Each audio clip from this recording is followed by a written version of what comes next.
बच्चों को अच्छी वस्तुएं देना चाहते हो। अच्छी वस्तुएं, क्या बात हो रही है यहाँ पर कि आप पूरे होकर भी अगर आप आपके पिता से अच्छी वस्तुएं मांगना चाहते हो, हाँ, तो स्वर्गीय पिता अपने मांगने वालों को पवित्र आत्मा क्यों न देगा। स्वर्ग से सबसे अच्छी वस्तु, यस आमेन, स्वर्ग की सबसे अच्छी वस्तु।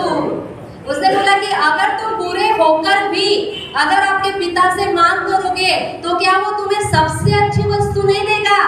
हालांकि हम बुरे हैं लेकिन फिर भी वो हमें सबसे अच्छी वस्तु देने की चाहत रखता है। और यहाँ पर वचन कहता है कि स्वर्ग में भी एक सबसे अच्छी वस्तु है, अभिषेक से भी अच्छी, सामर्थ से भी अच्छी, हर चीज, हर एक वस्तु जो आप स्वर्ग से चाहत रखते हैं उसमें से सबसे अच्छी वस्तु की पहचान यहाँ पर दी। आमेन। क्या? पवित्र आत्मा। क्या आप मांगोगे और आपका स्वर्गीय पिता आपको पवित्र आत्मा नहीं देगा? आमेन। स्वर्ग से सबसे अच्छी वस्तु क्या है? क्या आप स्वर्ग से सबसे अच्छे की चाहत रखते हो? तो वो चाहत क्या है? पवित्र आत्मा। और वो किसे देगा? मांगने वाले। क्या वो अपने मांगने वालों को पवित्र आत्मा नहीं देगा? बोलो प्रभु, मैं सबसे अच्छा पवित्र आत्मा मांगता हूँ,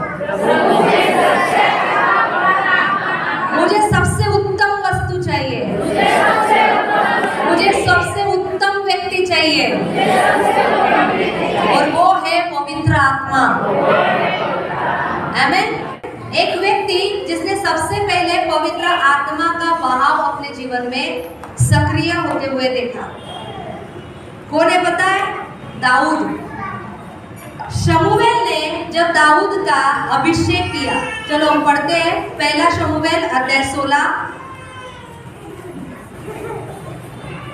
पहला शमूएल अध्याय 16,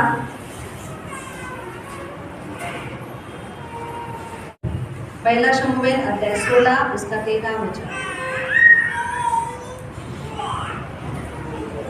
तब शमूएल ने अपना तेल का सिंह लेकर उसके भाइयों के मध्य में उसका अभिषेक किया। हाँ। और उस दिन से लेकर भविष्य को यहोवा का आत्मा दाऊद पर बल से उतरता रहा।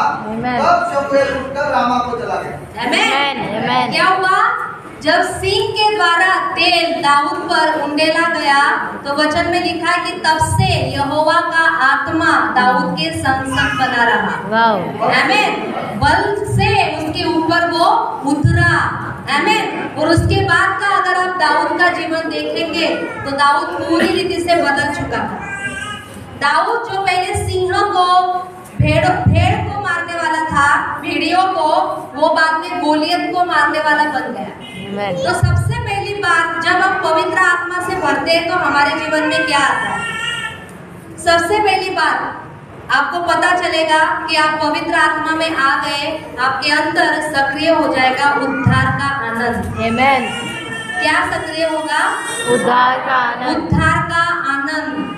आनंद दो तरीके के होते हैं, एक संसार का आनंद और एक उद्धार का आनंद। एक विश्वासी व्यक्ति भी दो ही तरीके के आनंद में पाया जाएगा, एक तो वो संसार के आनंद में पाया जाएगा, लेकिन अगर वो पवित्र आत्मा में है तो वो उद्धार के आनंद में पाया जाए। मतलब उसकी जो आनंद की जो स्रोत है वो संसार में मिलेगा, तब वो व्यक्ति आनंदित रहेगा।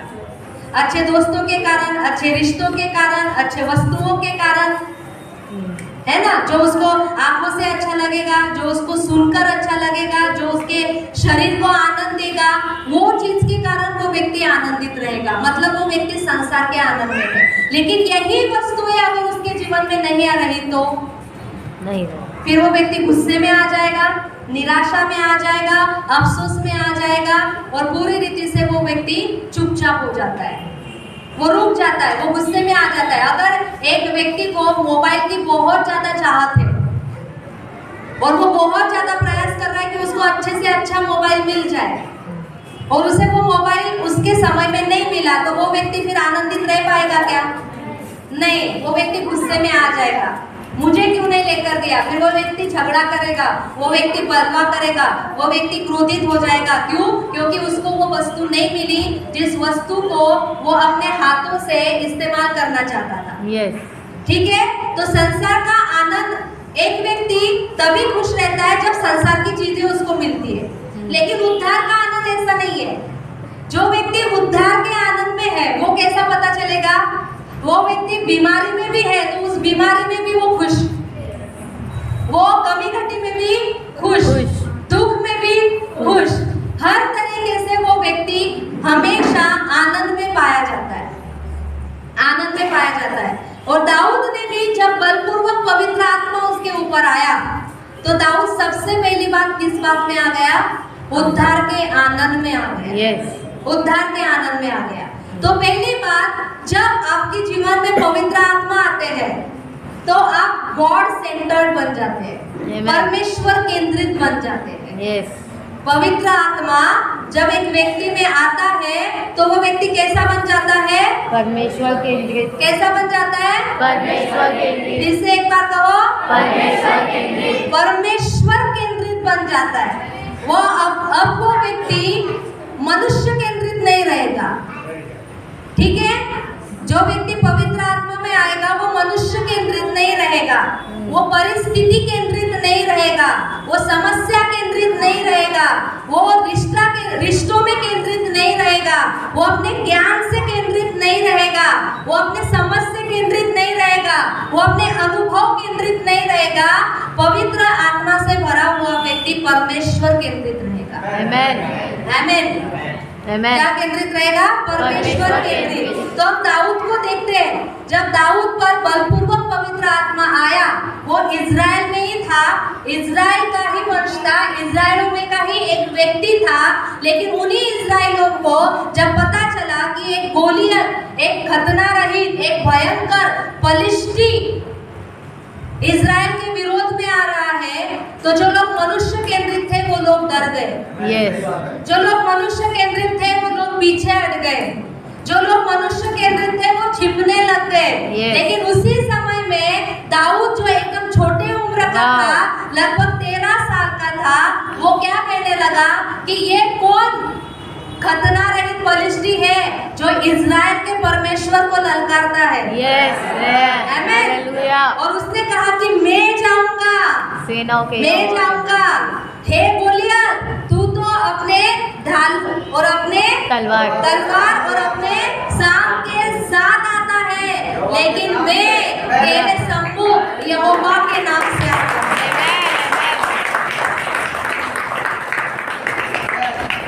और ये एक ही कारण था, आत्मा के बलपूर्वक सामर्थ्य ने उसको परमेश्वर केंद्रित बनाया। और जब वो परमेश्वर केंद्रित बन गया तो उसको गोलियत बहुत ही छोटा सा लगने लगा। हालेलुया। उसको गोलियत बहुत ही बलहीन लगने लग गया। उसको पता था कि जीवित परमेश्वर को कोई भी ललकार नहीं सकता। तो सबसे पहली बात, अगर आप पवित्र आत्मा में आए हैं तो आज से आप मनुष्य केंद्रित नहीं, स्वयं केंद्रित नहीं, ज्ञान केंद्रित नहीं, ठीक है, लेकिन आप परमेश्वर केंद्रित बन जाएंगे। आमेन।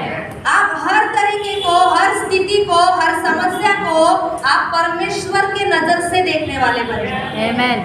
परमेश्वर किस नजर से देखता है? उस नजर से आप आपकी समस्याओं को देखेंगे, बीमारियों को देखेंगे, आपके कमी घटी को देखेंगे, आपकी चिंताओं को देखेंगे, जैसे दाऊद ने गोलियत को देखा। आमेन।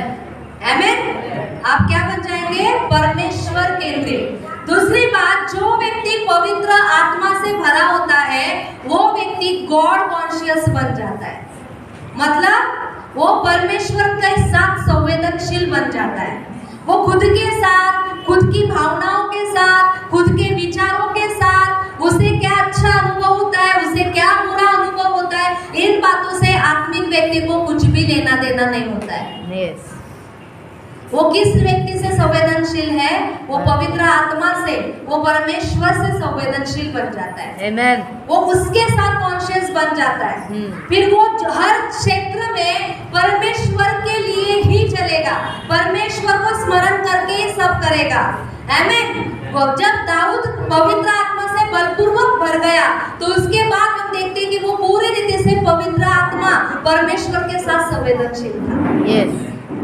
इसलिए जब वो भवन में जा रहा था तो वो भूल गया कि वो राजा है। हाँ। वो कॉन्शियस नहीं था अपने पद के साथ, वो कॉन्शियस नहीं रहा अपने प्रतिष्ठा के साथ, वाह। वो संवेदनशील नहीं रहा प्रजा के साथ, वो संवेदनशील नहीं रहा अपने पत्नी के साथ, वो संवेदनशील नहीं रहा अपने राजगद्दी के साथ। लेकिन वो तो परमेश्वर संवेदनशील था। मैं कहाँ पर जा रहा हूँ? मैं अपने परमेश्वर के भवन में जा रहा हूँ। सारे कपड़े निकाल दिए और वो नाचते हुए झूमते हुए उद्धार के आनंद में परमेश्वर के भवन में जा रहा है।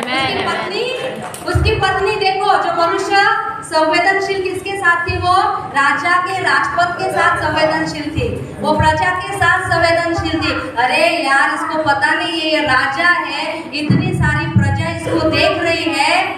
हम भी आराधना के समय, स्तुति के समय वैसा ही सोचते हैं ना, बगल वाला क्या सोचेगा, इधर वाला क्या सोचेगा, उधर वाला क्या सोचेगा, है ना। लेकिन वो ये नहीं सोच रहा था कि कौन क्या सोचेगा, वो सिर्फ इसमें था कि मेरा परमेश्वर क्या सोचेगा, और उसके भवन में जा रहा हूं, तो मैं कैसे जाऊं? तो उसकी पत्नी कह रही है कि यार, तुझे थोड़ी शर्म लगती है कि नहीं? तू राजा है और क्या ऐसे नंगे कपड़े निकाले हुए परमेश्वर के भवन में जा रहा है? तो उसने अपने पत्नी को क्या जवाब दिया? इससे भी कुछ होना चाहता हूँ। Amen. मैं इससे भी कुछ हो सकता हूँ।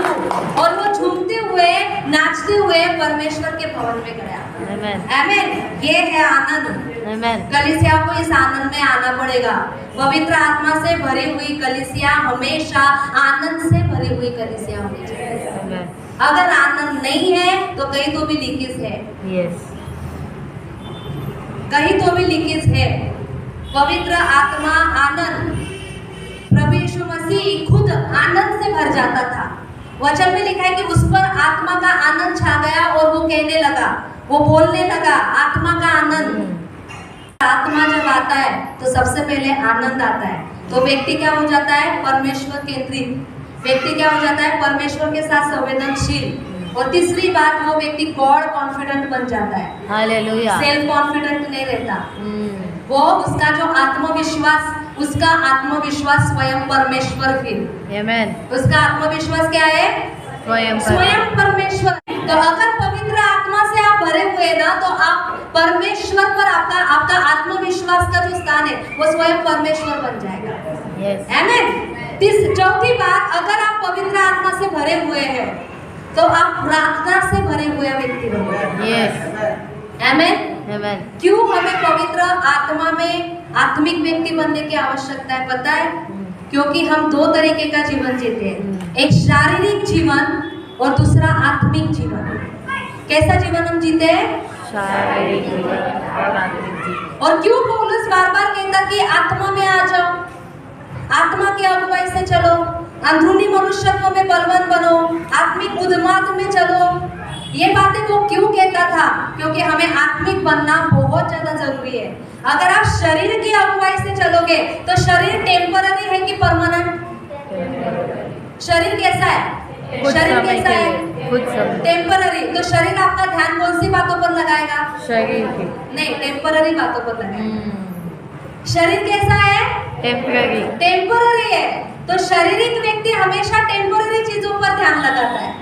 शारीरिक बातें टेम्पररी। हाँ, शारीरिक बातें भी कैसी है? टेम्पररी। तो वो सारी टेम्पररी बातों पर ध्यान लगाता है। लेकिन पवित्र आत्मा कैसा है? परमानेंट।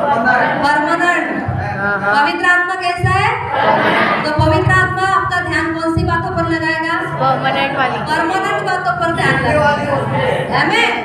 आमीन। वो आपको स्वर्गीय बातों पर ध्यान लगाया और शारीरिक व्यक्ति शरीर की बातों पर ध्यान लगाएगा, लेकिन आत्मिक व्यक्ति आत्मा की बातों पर ध्यान लगाएगा। शरीर में जीना तो, आत्मा में जीना तो आमीन।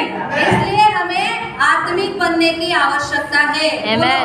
कलीसिया, मुझे आत्मिक बनने की आवश्यकता है, क्योंकि मैं सब कुछ परमानेंटली पाना चाहता हूँ।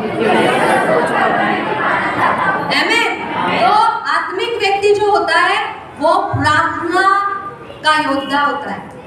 Amen. एक प्रार्थना करने वाला व्यक्ति होता है, वो हर चीज प्रार्थना के द्वारा करेगा। हम दाऊद का जीवन देखेंगे। दूसरा शमूएल अध्याय 23, पहला शमूएल अध्याय 23,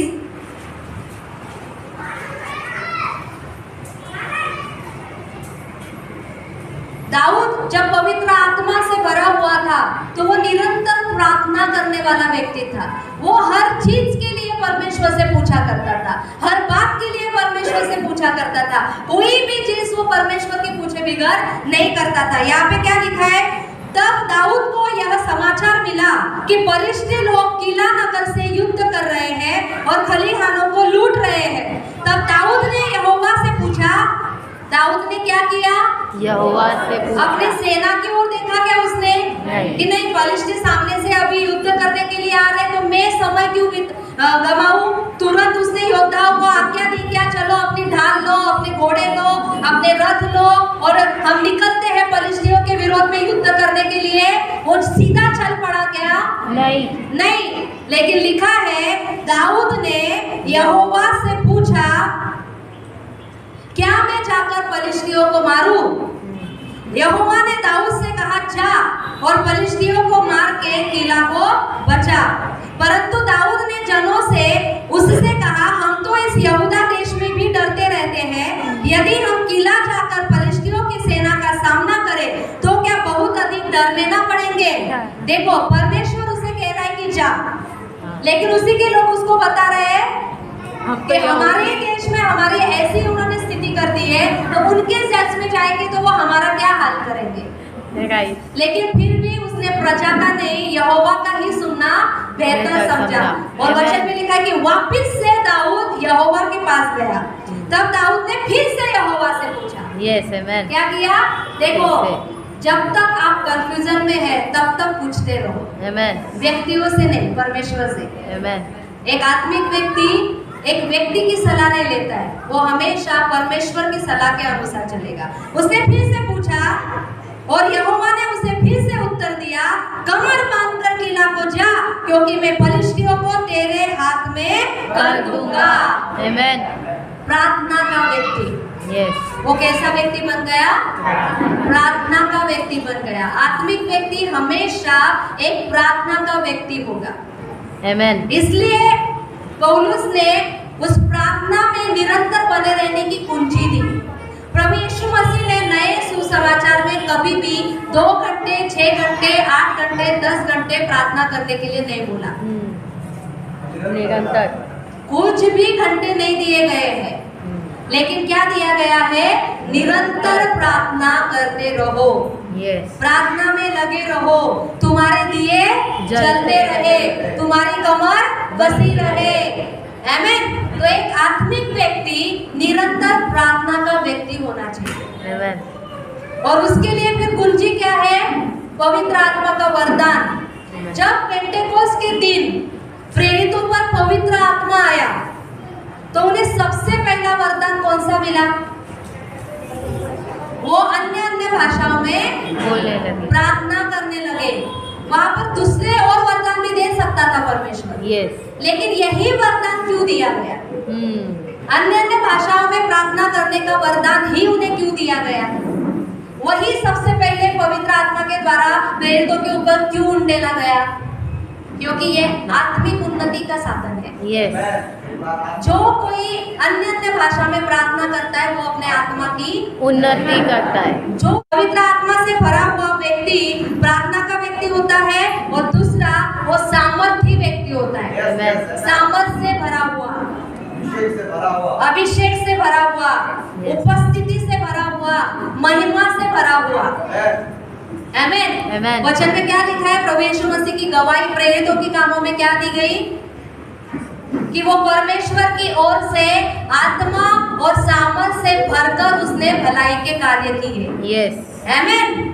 और प्रेरितों ने भी सामर्थ से भरकर परमेश्वर के राज्यों को प्रकट किया। इसलिए पौलुस ने गवाही दी कि जब मैं तुम्हारे पास आया तो लुभाने वाले शब्दों के साथ नहीं, लेकिन मेरे प्रचार में सामर्थ का प्रमाण था। आमीन। आत्मा की सामर्थ। किसका प्रमाण था, सामर्थ का प्रमाण था। सामर्थ क्या है, सामर्थ क्या है, सामर्थ अलौकिकता है। सामर्थ क्या है, सामर्थ के बिना एक व्यक्ति नेचुरल जीवन जीता है, नैसर्गिक, जो सारा संसार जीता है। इधर ध्यान दो, जर तुमच्याकडे सामर्थ नाही आहे ना, तो तुम्ही एक नैसर्गिक जीवन जगा, स्वाभाविक जीवन जगा, जसं सगळे जगतात, खायचं, प्यायचं, उठायचं, बसायचं, झोपायचं, प्रार्थना करायची, वचन वाचायचं, खायचं, प्यायचं, उठायचं, बसायचं, झोपायचं. पण जो व्यक्ती आत्म्यामध्ये येतो ना, तो नैसर्गिक नाही, स्वाभाविक नाही, तो अलौकिक जीवन जगतो. Amen, amen. ख्रिस्त अलौकिक आहे, Yes. प्रेरित अलौकिक. आणि तुम्ही आणि मी पण कोण असायला पाहिजे? अलौकिक. अलौकिक म्हणजे काय? Super. जे स्वाभाविकरित्या करणं असंभव आहे ते अलौकिक व्यक्ती करतो. Amen. Amen. जे स्वाभाविक एका व्यक्तीला करणं अशक्य आहे ते कोण करतं? अलौकिक व्यक्ती व्यक्ती. करतो. तो बिना पवित्र आत्मा के आप नैसर्गिक व्यक्ति रहते हैं, नेचुरल व्यक्ति, लेकिन पवित्र आत्मा आ जाते ही हम सुपर नेचुरल बन जाते हैं. Amen, amen. Amen. आपको सुपर नेचुरल कौन बनाता है? पवित्र आत्मा हमें सुपर नेचुरल बनाता है. और अगली बात जो पवित्र आत्मा से भरे हुए व्यक्ति में दिखाई देंगी, पवित्र आत्मा के फल.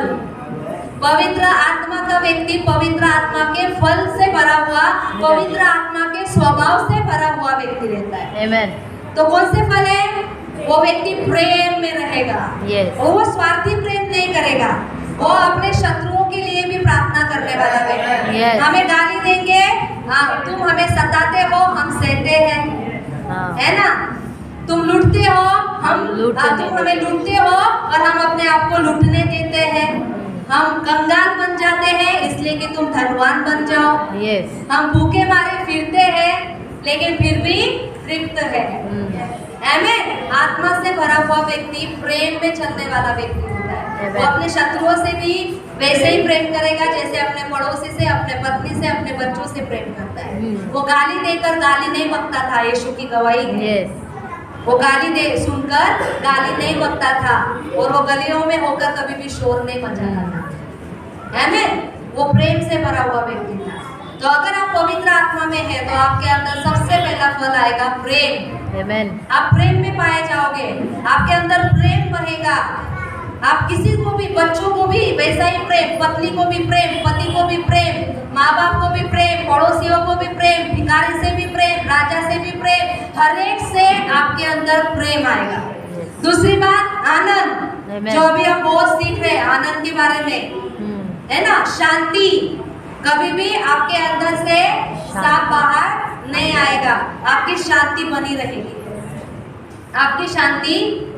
प्रवीण हमेशा उनके अगर कोई कैसे हो प्रवीण, आप शांति में हो, प्रभु की शांति है. पास्टर एडवर्ड भी हमेशा कहते थे, अगर कुछ भी उनके साथ होता था ना, वो मुझे हमेशा कहते थे, मंदाकिनी फिर भी मैं शांति में बना हुआ हूँ, शांति में हो.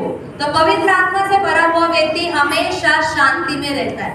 Amen. किसी भी परिस्थिति में, किसी भी अपमान में, किसी भी बदनामी में वो बौखला नहीं जाएगा, लेकिन उसके अंदर सहने की क्षमता आ जाती है. Amen. उसके अंदर धीरज आ जाता है. Yes. वो व्यक्ति फिर कभी भी क्रोध नहीं करेगा. आमीन. Amen. तो वो व्यक्ति कैसा होता है? शांति में, प्रेम, आनंद, शांति, फिर धीरज. हर चीज के लिए उसके अंदर धीरज. वचन में लिखा है, जो यहोवा की बाट जोते हैं वो उकाब के समान उड़ेंगे. आमीन. तो धीरज, वो व्यक्ति हमेशा धीरज में होता है.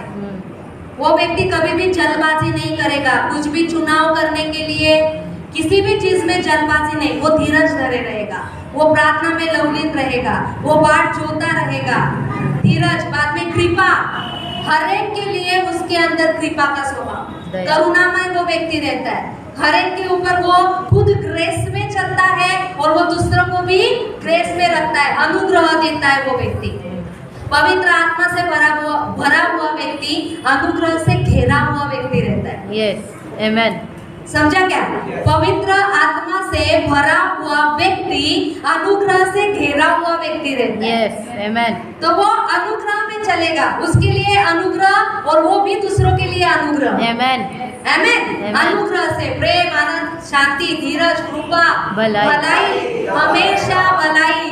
यीशु मसीह भलाई करता हुआ फिरा, चलता फिरा. क्या किया उसने? भलाई. वो व्यक्ति हमेशा जो पवित्र आत्मा से भरा हुआ है वो भलाई का पीछा करता है. Amen. वो किसका पीछा करता है? भलाई का. वो दुख करने वालों के साथ दुख करता है, वो आनंद करने वालों के साथ आनंद करता है. वो भलाई से भरा और विश्वास. उसके अंदर अगापे, परमेश्वर के लिए, परमेश्वर को संतुष्ट करने का विश्वास होता है। Yes.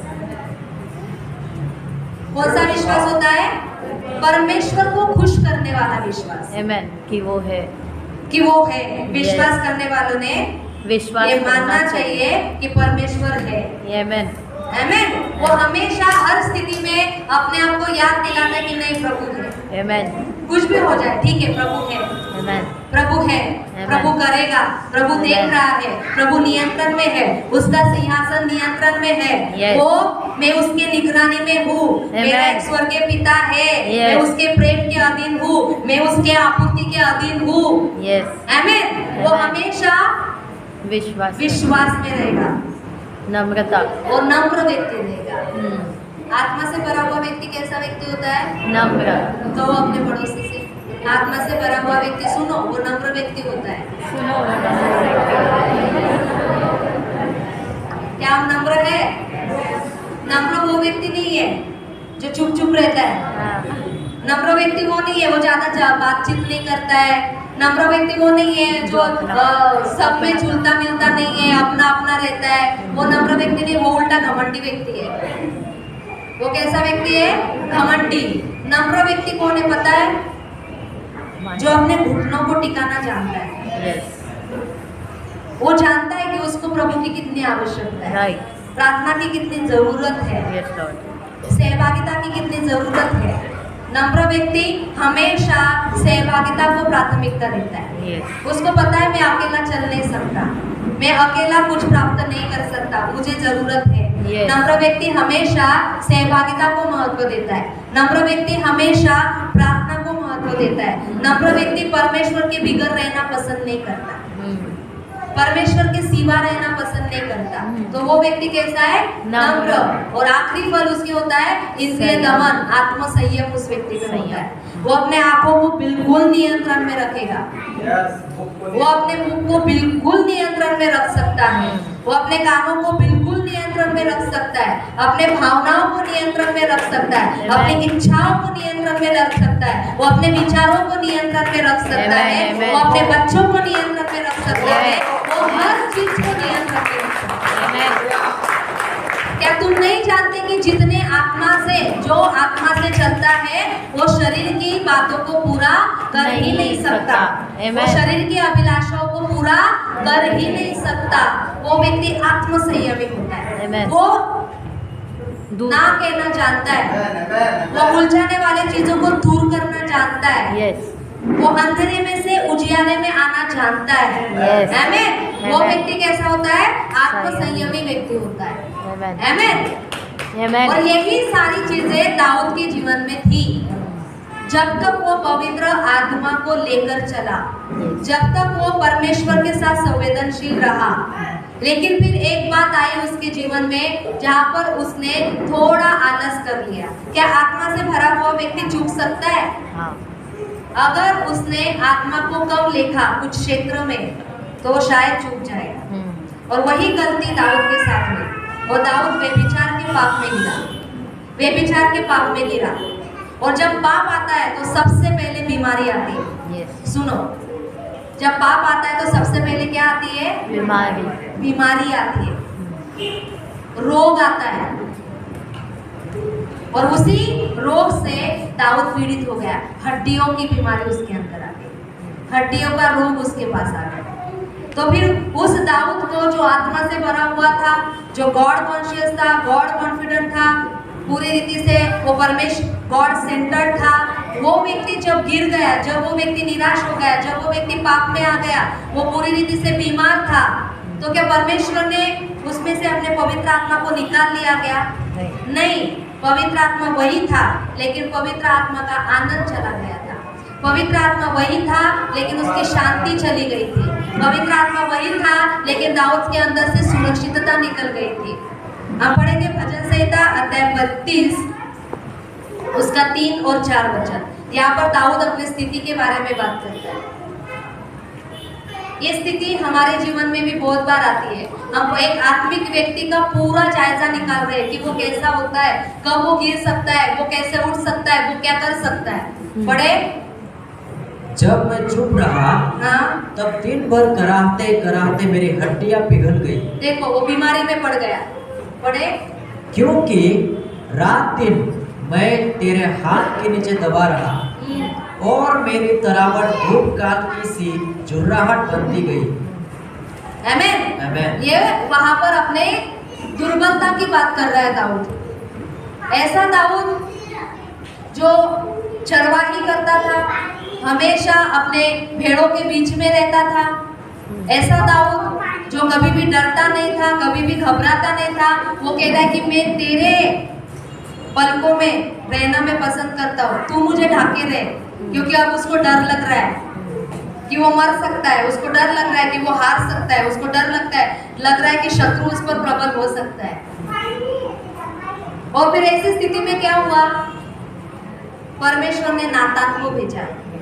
एक आत्मिक व्यक्ति के जीवन में, सुनो इधर ध्यान दो, एक आत्मिक व्यक्ति के जीवन में हमेशा नातान का होना आवश्यक है। क्या आपके जीवन में कोई नातान है?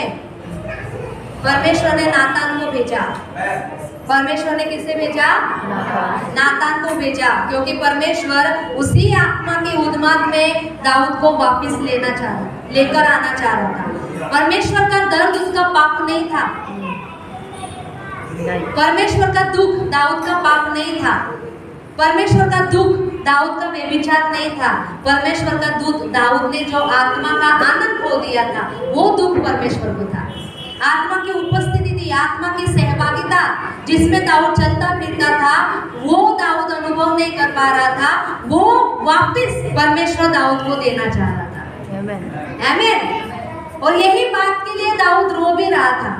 जब आप पवित्र आत्मा को बुझाते हैं, जब आप पवित्र आत्मा को खेदित करते हैं, तो सबसे पहली बात आपके जीवन से निकल जाएगी आनंद। क्या निकल जाएगी? आनंद। पढ़ेंगे भजन संहिता अध्याय 52। परमेश्वर से दाऊद ने यही सबसे पहली प्रार्थना की, उसका 12 वचन शायद।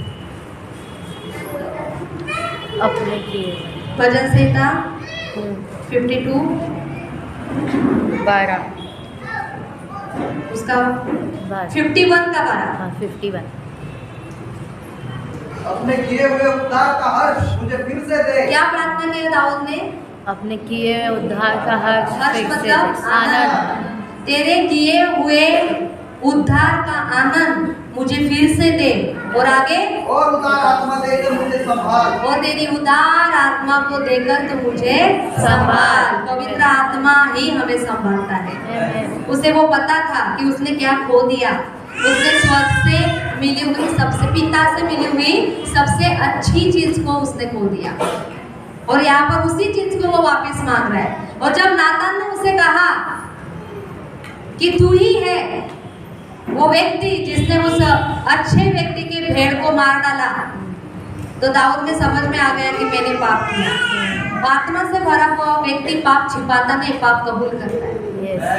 आत्मा से भरा हुआ व्यक्ति पाप छिपाएगा नहीं, लेकिन वो पाप को कबूल करेगा। और दाऊद ने कहा, मैं मानता हूँ कि मैंने परमेश्वर के विरोध में पाप किया। उसने गलती माना। अगर आप आत्मा के अगुवाई से चलते हैं तो हमेशा वो व्यक्ति, ऐसा नहीं कि वो गलती करेगा नहीं, उससे भी गलती हो सकती है, लेकिन वो गलती को मानना जानता है, वो अधीनता जानता है। दाऊद के सामने नातान का आना भयंकर बात थी। नातान एक नॉर्मल भविष्यवक्ता था और ये इस्राएल का राजा था।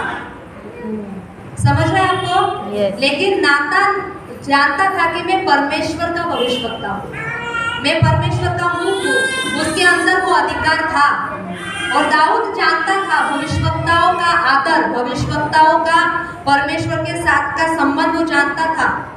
और इसीलिए दाऊद ने नातान को इनकार नहीं किया, लेकिन नातान के सुधारना को उसने ग्रहण किया, उसने स्वीकारा। उसने नातान को डांटा नहीं, उसको झिड़का नहीं, लेकिन उसने उसको अपनाया, उसके सुधार के साथ अपनाया। और फिर दाऊद ने वापस से उद्धार का आनंद प्राप्त कर लिया। और उसके बाद दाऊद ने वचन में लिखा है कि आत्मा से परिपूर्ण होकर, आत्मा से भरकर परमेश्वर की सहायता से उसने इस्राएल में बड़े बड़े कार्य किए, बड़े बड़े युद्ध जीते। और वो इतना ज्यादा इस सुधार के बाद परमेश्वर के साथ और उसके आत्मा के साथ सही बना कि जब दाऊद बीमार था तो उसके लोगों ने कहा कि दाऊद को शायद किसी गर्माहट की जरूरत है। तो उन्होंने क्या किया पता है? इज़राइल में से सबसे सुंदर लड़की को दाऊद के पास लाया और वचन में लिखा है कि दाऊद ने उस लड़की को स्पर्श तक नहीं किया। आमीन। दाऊद ने क्या किया? जब उसने वो जान लिया कि उद्धार का आनंद और पवित्र आत्मा का मेरे साथ की सहभागिता कितनी आवश्यक है, तो उसके बाद दाऊद कभी नहीं गिरा। उसने परमेश्वर की क्षमा को ले लिया और वापस से वो उद्धार के आनंद में आया। उसने युद्ध जीते, उसने इज़राइल की अगुवाई की 42 इयर्स तक, और उसने बाद में कभी भी व्यभिचार नहीं किया, कभी भी हत्या नहीं की, कभी भी उसने किसी को लूटा नहीं, और वो परमेश्वर के संग संग हमेशा के लिए बना रहा। आमीन। ये पवित्र आत्मा के भरे हुए व्यक्ति का एक प्रमाण है कि वो किस रीति का जीवन जीता है। तो सबसे पहले तो हमें आवश्यक है कि हम पवित्र आत्मा को पाए। और अगर जब पवित्र आत्मा मिल जाता है तो हमें फिर उसके साथ एक संवेदनशील जीवन जीना आवश्यक है। आपका जीवन किसके साथ संवेदनशील होना चाहिए? पवित्र आत्मा से। सबसे ज्यादा आपका और मेरा जीवन अगर संवेदनशील होना चाहिए तो वो पवित्र आत्मा के साथ। हमेशा जब हम देखते हैं तो हमें याद रखना चाहिए कि मैं नहीं देख रहा हूँ, पवित्र आत्मा देख रहा है। जब हम बोलते हैं तो हमें हमेशा ध्यान रखना चाहिए कि अब मेरा मुख मेरा नहीं है, ये पवित्र आत्मा का मुख है। ये पवित्र आत्मा जो बोलना चाहेगा वही बोलेगा। जब आप सुनना पसंद करते तो वो मत सुनिए जो आपको अच्छा लगता है, लेकिन वो सुनिए जो पवित्र आत्मा को अच्छा लगता है। आप जब कुछ करते हैं तो आप वो मत करिए जो आपको अच्छा लगता है, लेकिन वो करिए जो पवित्र आत्मा को अच्छा लगता है। आमीन। हमें पवित्र आत्मा के साथ संवेदनशील जीवन जीना चाहिए। और जब तक हम पवित्र आत्मा के साथ उस संवेदनशील सहभागिता में नहीं आएंगे तब तक हम पवित्रता में नहीं आएंगे, तब तक हम सामर्थ में नहीं आएंगे, हम सिद्धता में नहीं आएंगे, हम नम्रता में नहीं आएंगे, हम प्रेम में नहीं आएंगे, हम आशीष में नहीं आएंगे। हम आशीष में नहीं आएंगे। तो हमें क्या करना है? पवित्र आत्मा के साथ संवेदनशील बनना है। संवेदनशील मतलब उसके लिए सक्रिय रहना, जागरूक रहना। कैसा रहना? पवित्र आत्मा के लिए जागरूक रहना, अपने आप को याद दिलाते रहना मेरी देह पवित्र आत्मा का मंदिर है। अब मैं खुद का नहीं हूँ, लेकिन मैं दाम चुकाकर खरीदा गया हूँ। मैं पवित्र आत्मा का हूँ, मुझमें पवित्र आत्मा रहता है, इसलिए मैं वो बोलूंगा जो पवित्र आत्मा चाहता है, मैं वो सुनूंगा जो पवित्र आत्मा चाहता है, मैं वो देखूंगा जो पवित्र आत्मा चाहता है, मैं वही करूंगा जो पवित्र आत्मा चाहता है। मेरी इच्छा नहीं, पवित्र आत्मा की इच्छा, मेरा मन नहीं, पवित्र आत्मा का मन, मेरी भावनाएं नहीं, पवित्र आत्मा की भावनाएं, पवित्र आत्मा की भावना। आमीन। पूरी